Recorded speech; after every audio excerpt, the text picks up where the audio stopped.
అటువంటి మరి గీత అన్నటువంటిది మనకు చూడండి, ఏం మనం చేస్తున్నామో ప్రతి వారికి ఒక సిమ్ ఇచ్చాడు భగవంతుడు. మన సెల్లలో వేసిన సిమ్ అయినా సరే ఛార్జీ లేకపోతే పనిచేయదు, అర్థమైందా?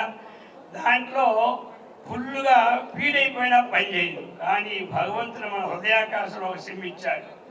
ఈ సిమ్ము ఎన్ని జన్మల నుంచి ఫీడ్ చేసుకునే ఉంది.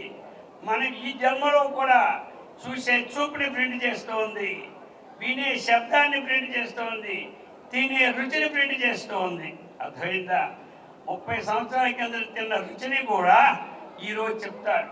అలాంటి హోటల్లో కాఫీ తాగాను, అలాంటి కాఫీ ఎక్కడా దొరకలేదంటాడు. ఇది ఫీడ్ చేసుకునేది ఎవరు? అందుచేత మనము ఆడే మాటలు ఫీల్ చేసుకుంటుంది, పాడే పాటలు ఫీల్ చేసుకుంటుంది ఈ సిమ్ము. ఇది మనం చక్కగా అనవసరమైన విషయాలు ఇందులో ఎక్కించుకోకూడదు.